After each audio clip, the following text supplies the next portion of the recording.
No, okay, we'll have to live without the bottom 10% of the slide.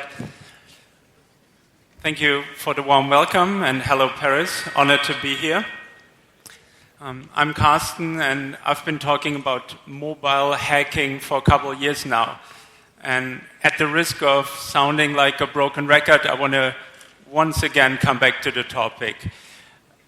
This time, though, with what I think is the most effective way of breaking phones.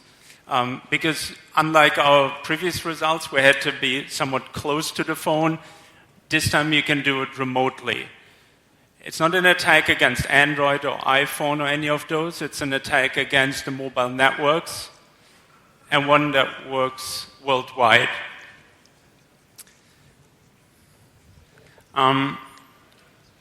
It launches over the SS7 network, a worldwide interconnect technology that ties all the different mobile networks together, and it has relevance for 3G and in some cases even LTE.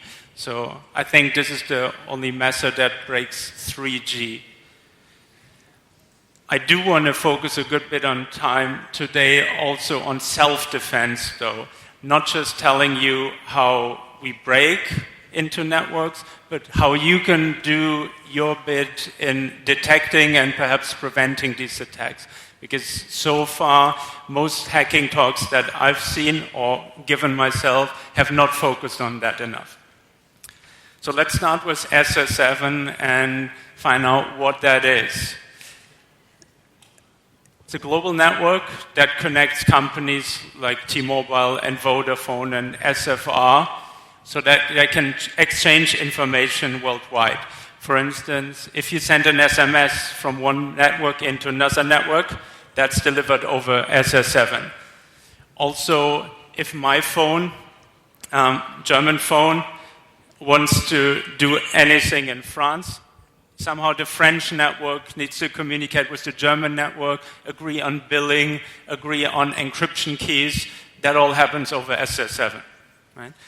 SS7 is also used internally, though, by a network for scenarios in which different parts of the networks have to exchange information.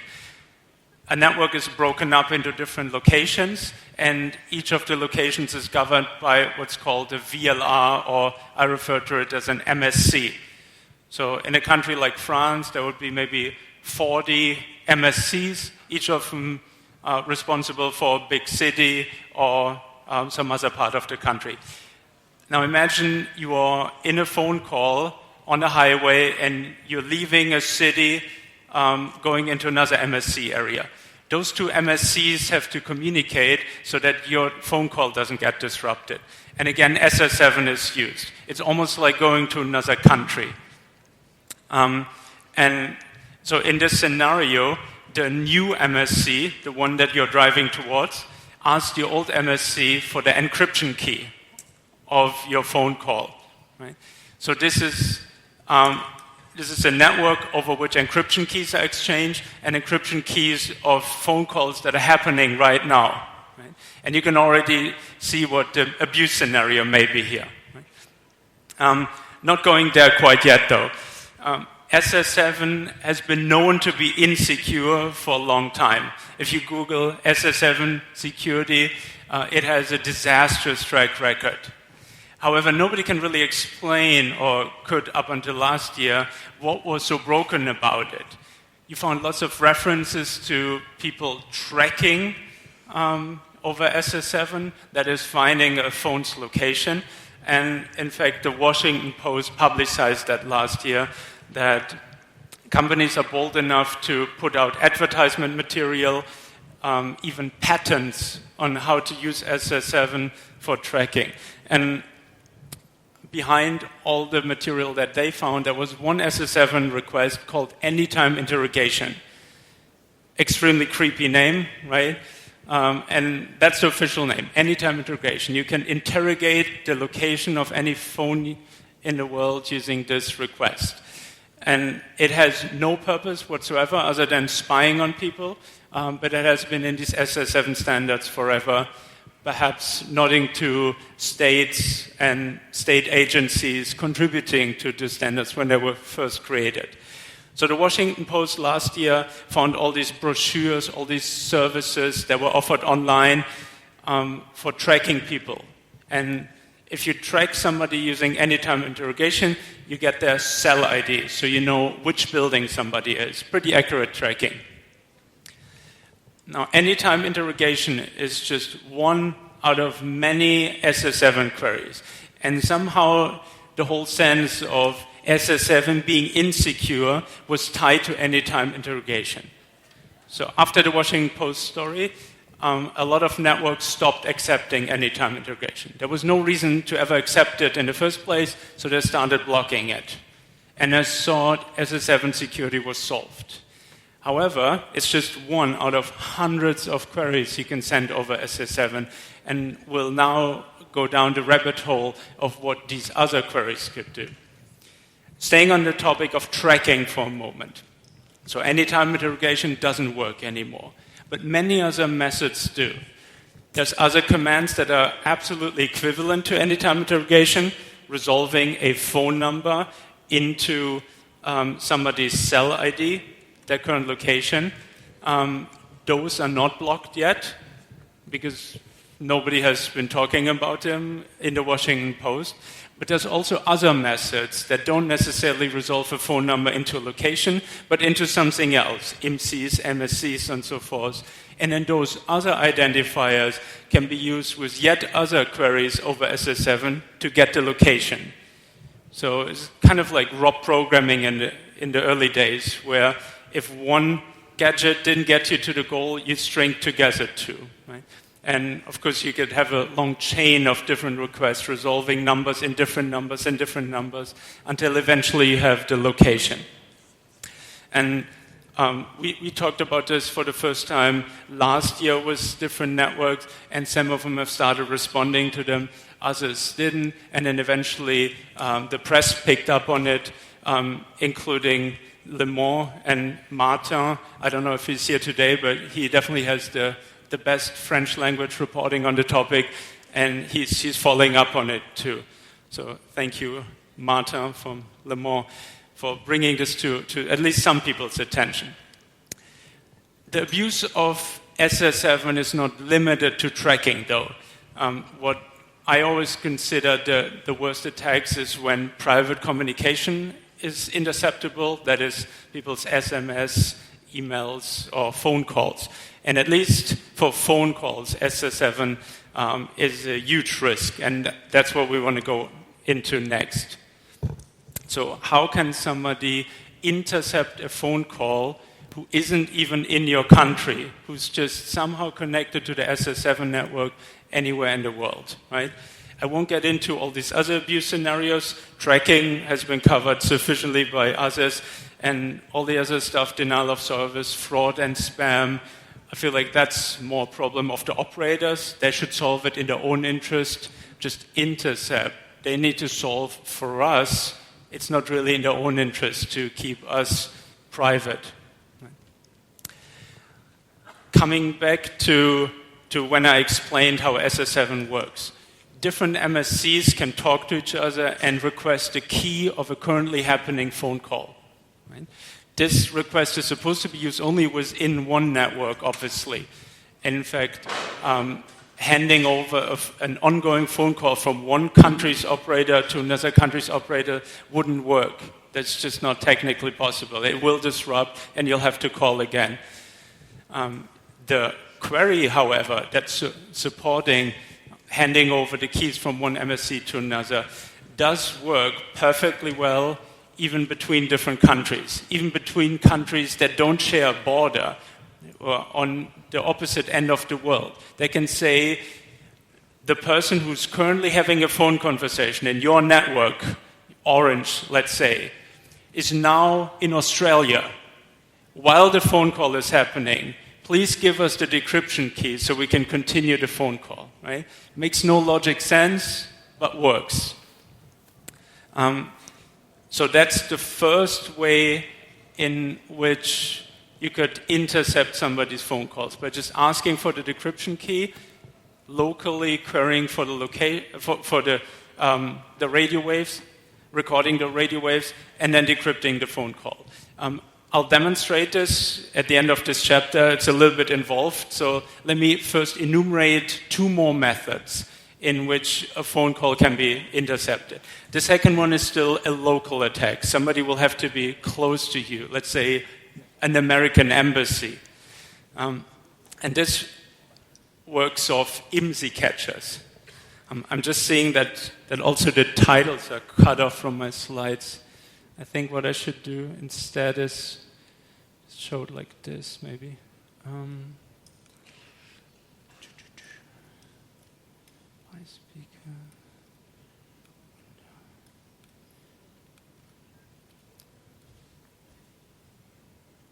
Yeah, let's leave it like this. So the second method uses what's generally known as an IMSI catcher, a device that pretends to be a base station belonging to a network, but it's not actually part of the network. It could spoof to be, again, Orange, SFR, any of the other ones. If it does so, the phone on GSM, the oldest technology, has no way to distinguishing the real cell tower from the fake cell tower. This was solved by 3G, UMTS. UMTS introduces what's called mutual authentication, in which the network, the cell tower, has to identify itself, authenticate itself to the phone. Right? However, these authentication requests, they're again possible over SS7, and most networks do not distinguish requests that are legitimate, as in a phone is currently in France, and a French cell tower asked for an authentication tuple, versus requests that are not possible. A phone that was just observed in France, and now a request comes from Australia. Again, the SS7 networks don't distinguish that, and you can query for authentication tuples, luring phones onto your IMSI catchers and going through the full cycle of mutual authentication. This is still local. Some IMSI catcher will have to be close to your phone, and we'll talk a little bit more about IMSI catchers in the 3rd chapter on self-defense. Let me first complete the enumeration of the 3 methods in which intercept can happen. The third one being SS7 queries that are meant for completely different purposes. That is call redirection. So the idea is that instead of being where the phone call happens, make the phone call go somewhere else entirely, be man in the middle there, and then redirect it to where it was originally supposed to go to. This works in both directions. The first direction, that is incoming calls, works with standard call forwarding.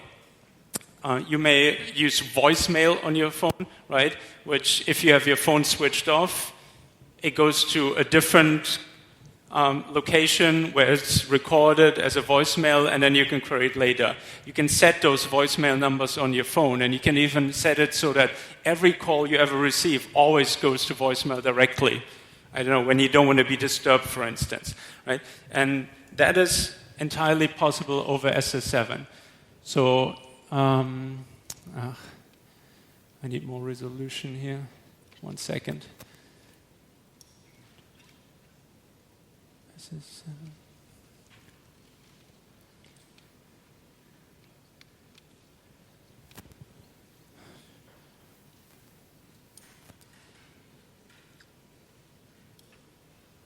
All right. So, one small part of the demo doesn't work, and that is me actually being able to call the real number.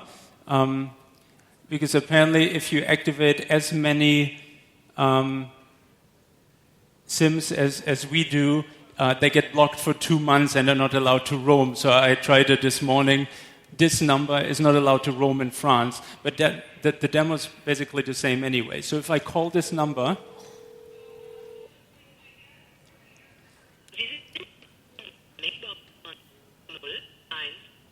So this connects me to a German voicemail system. Because again, the phone is here, but it can't connect. So that's how it should happen.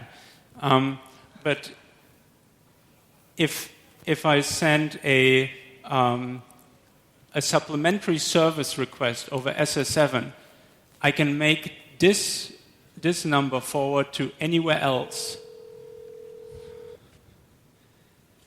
So instead of going to voicemail now, it goes to this phone, right? Different phone. And this, of course, could be the attacker now being smart enough to call the original number after deactivating the supplementary service, which again is just one SS7 message. And then you're man in the middle on every incoming phone call. And it doesn't have to be in your country. It could be any number in the world, right? So that's how scary these SS7 things can become.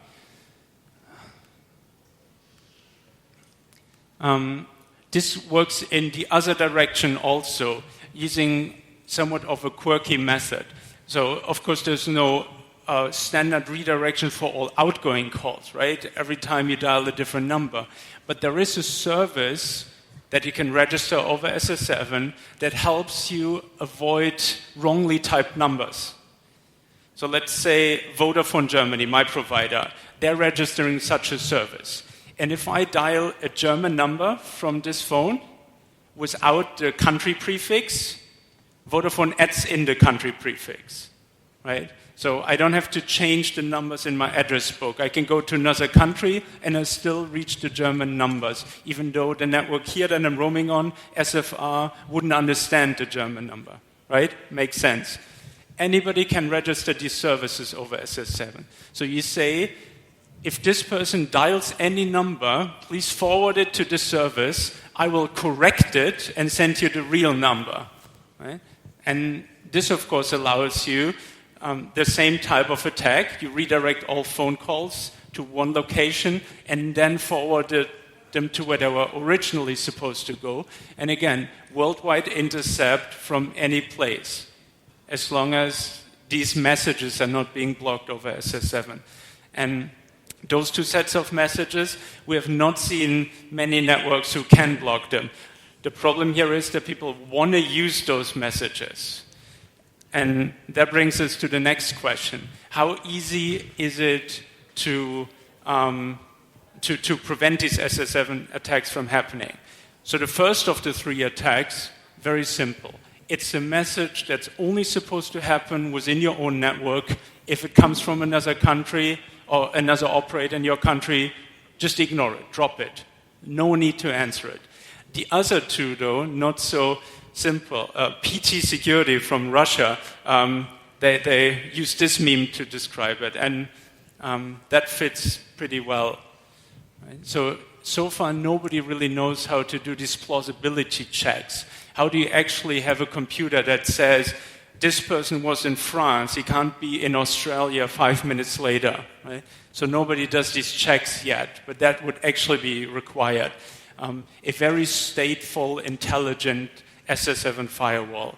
And looking at the security level that operators are at, recall up until a few years ago with GSM, they didn't even have mutual authentication. They used a shitty cipher from the 80s. Stateful, intelligent firewalling is asked a little bit too much. Now I still promised you I'll show the first type of attack, and we prepared this little video. There's a lot happening in the video, so let me walk you through step by step. All we have is somebody's phone number. Okay, that's what we start with. We put this phone number as a parameter into the SRISM message, which is the first message required when you want to send an SMS. And as a response, we get the MSC that somebody is currently connected to and the IMSI. Okay? We need these two parameters for another request called the PSI request. And this then gives us the cell location. So this is already enough if you just want to know where somebody is. But now we want to intercept their communication. So we go to that cell location and start recording with this small radio here, we start recording the airwaves, 3G in this case, and decode it with GNU radio. And there's always, on every frequency, different cells communicating. 3G is kind of amazing in that. Everybody uses the same frequencies, but they're not interfering anyway. And so we have to run this through GNU radio to find which cells are using this band.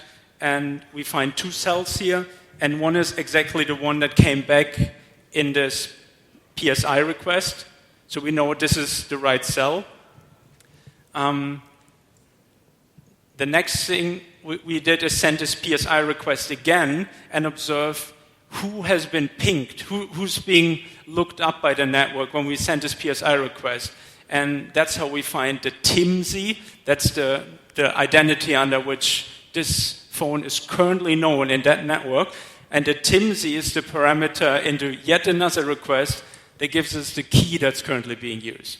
So you see how you string them together as gadgets to go from a phone number to the currently used key of the phone. But there's no one-step message to do that. So now again, we start recording the airwaves, and it just so happens, for demo purposes, of course, that this phone now receives an SMS.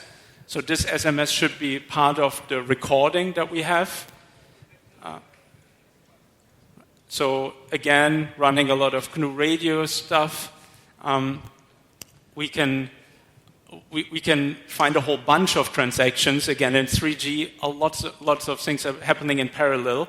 And Wireshark is your best friend here. Wireshark can decode all that good stuff right away. So we let Wireshark tell us which transactions are currently happening in those 30 seconds that we recorded.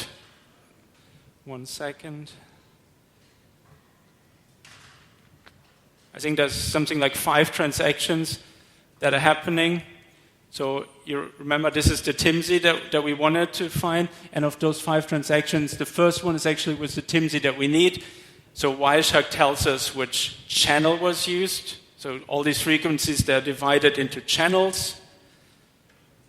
And now we have all the information we need. We have a radio capture. We know which cell was used, this one. We know which channel on the cell. And we have the decryption key. Right? Note that it's only 64 bits, the decryption key. We'll come back to that later. And then again, Wireshark is your friend, and with all this information, it can decode an SMS. Right?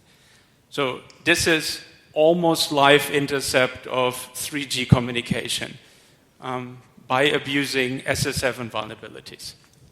And so far, this is the only way that I know to break 3G. It seems very involved, but if you remember our GSM research, that was even more complicated when we started. And now it's a single bash script that you run, and everything kind of magically happens. So I'm sure somebody will build this eventually into a commercial product. And I would hope that at least the series networks will, at that point, have found a way to enable SS7 message filtering. All right. So 3G can be broken if SS7 is weak. That's a strong message to take home. 3G is not a technology that solves all the security issues. Of course, even if SS7 is not at fault, 3G has or can have problems on its own. And I want to dive into 2 such problems. So ultimately, what we showed up until now is that the capability that we have with GSM, that is, use the little Osmocom phone to record the airwaves, that's possible with a software-defined radio. And the capability to crack keys for GSM, that's possible with SS7. So we're kind of at the same level if SS7 is weak. But some 3G networks are even worse than that. We found in a small sample set from my own traveling, 5 networks that didn't encrypt at all. So you have 3G, but no encryption whatsoever. I think nobody's surprised that in Cambodia that's the case, and 2 out of something like 10 networks in India don't have encryption, but I was very surprised to find that 100% of the South Korean networks, highly developed country, right? Definitely a spying enemy neighbor in the north, that 100% of the South Korean networks do not use any encryption, right? Talked with them, they didn't really remember ever hearing about encryption. They promised to look into it. That's a year ago. I don't think anything has changed. Right? So 3G by itself is not the holy grail. You will have to switch on its encryption too.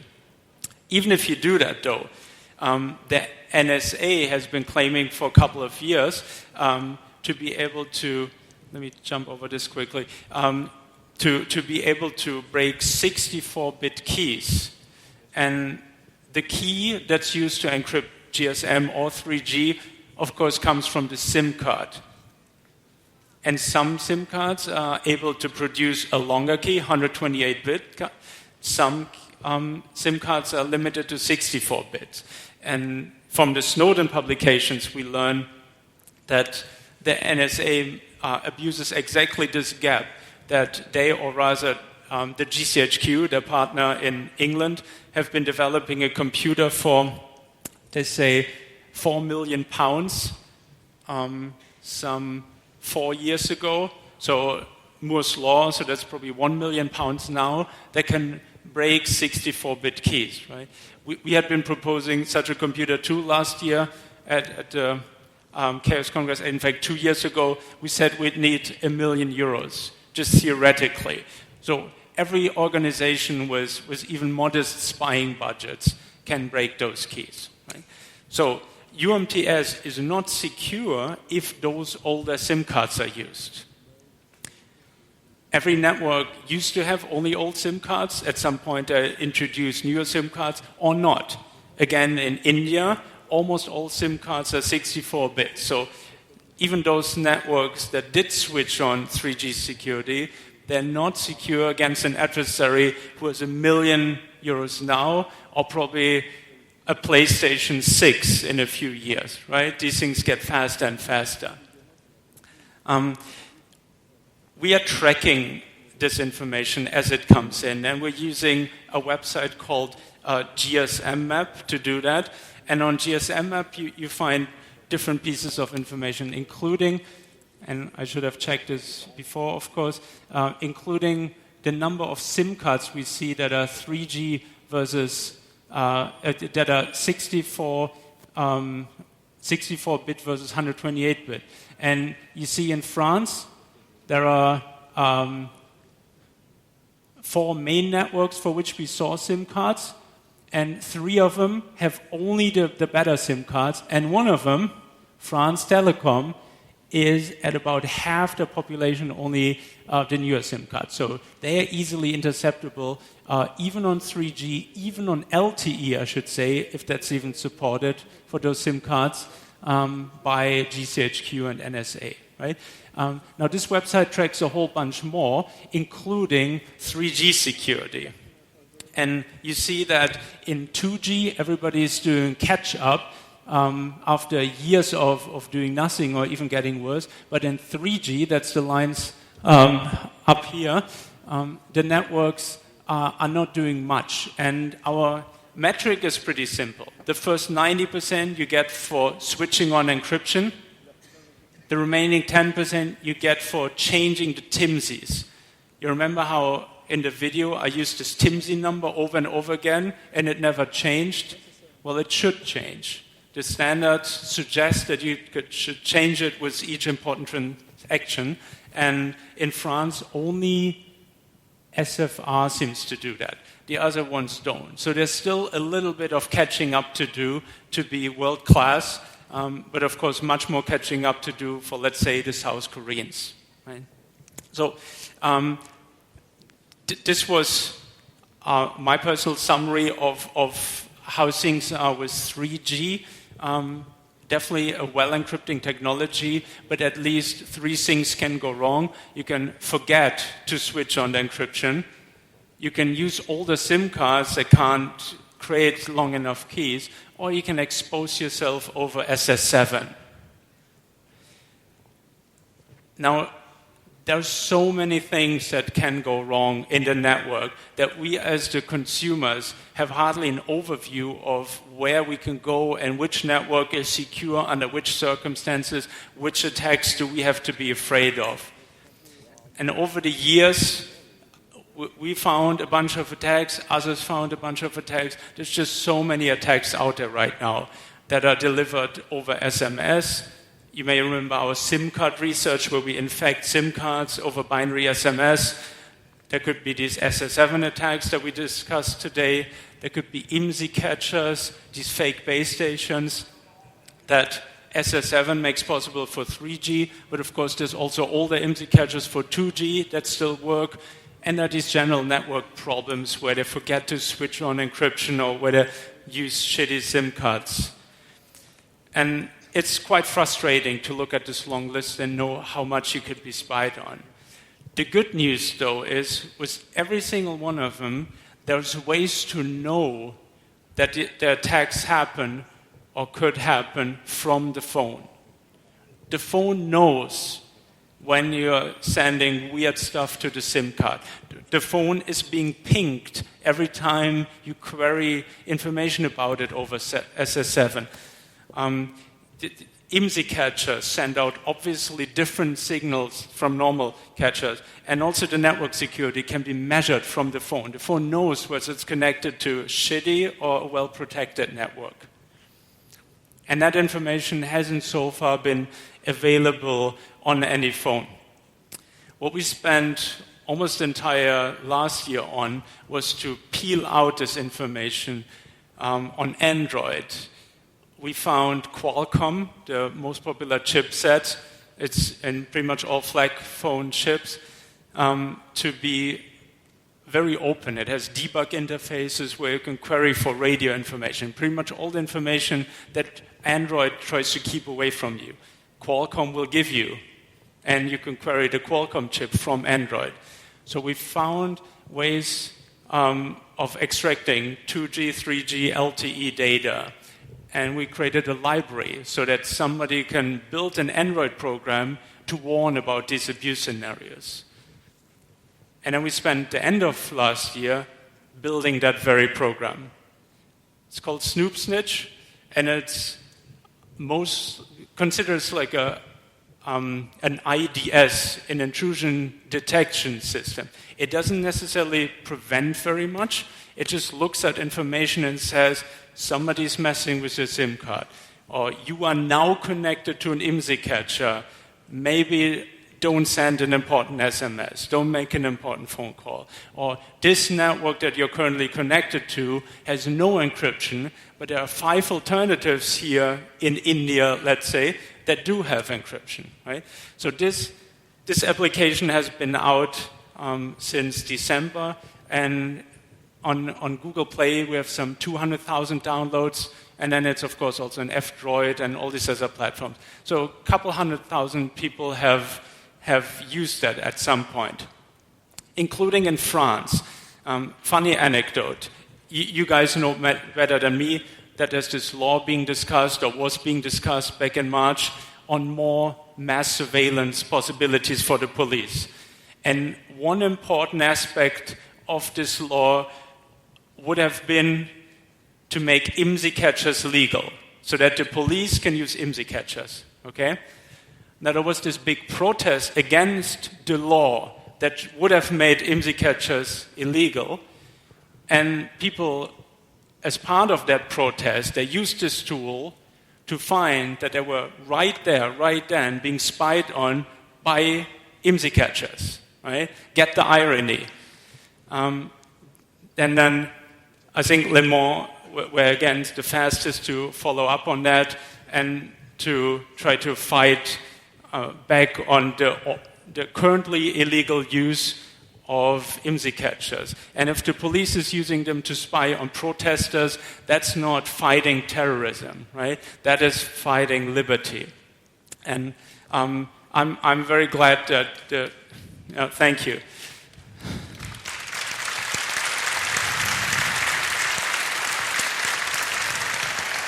Thank you very much, Karsten.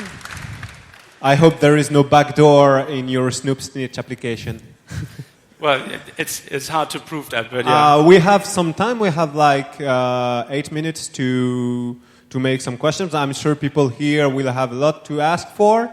Maybe I can finish the presentation first. You have to finish the slides first. Yes. Okay. People upload before you finish, but please do fast. Yeah. Absolutely. So how did SnoopSnitch find these IMSI catchers? There's not an IMSI catcher signal that would be 100% proof that there is an IMSI catcher. But an IMSI catcher has to behave different from the normal network. For instance, to get your IMSI, it's in the name. It wants to catch your IMSI. But most phones in most transactions do not send out an IMSI. Instead, they use this TIMSI. So the IMSI catcher has to behave differently, and it has to make you disclose more information, to go through more unnecessary transactions and so forth. And SnoopSnitch picks up on that. SnoopSnitch compares the current behavior of every cell to the database that's stored on your phone of how this network behaved previously. For instance, if you're in France, every network uses encryption. An IMSI catcher may not. So that's a very strong indication. If all of a sudden the network says no encryption today, well, you're at risk. Not so easy in South Korea, obviously, where even the default is no encryption, but that's a different story. So it piles up all this evidence, and it gives you warnings, right? And it even gives you scoring. So a warning of, let's say, a score 10, it's definitely an IMSI catcher. It triggers all these different values. Whereas if the score is, let's say, 3, it may be false positive. And you help us, and ultimately yourself using this, if you upload these events so we can analyze them. That's completely voluntarily. You can upload either measurements about the network or this IMSI catcher SMS event, and we aggregate them and then, for instance, give a heads up to a newspaper that we say, around this political process in that country, we see more abuse. Maybe you want to look into that, right? And that has been working out fantastic so far. We still don't have enough information to make it really public continuously. It's a lot of work filtering through the false positives. But the long-term goal is to have a map of where mobile abuse is currently happening so people can start fight back. And people in this room, I hope, will be part of that. So to quickly wrap up, if you want to do something against mobile abuse, to finally stop asking the mobile networks to become better and to finally start doing something about it ourselves, well, go on GSM Map and make sure you pick a network that gives you the protection you need. In France, there's not too much of a difference, but next time you're traveling, make sure you roam on a network that at least has encryption enabled. Do get SnoopSnitch. It's not supported on all phones. Obviously, iPhones are out.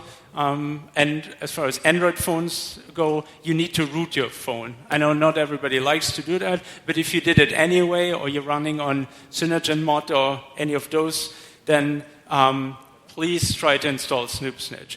Upload attack activity if you can.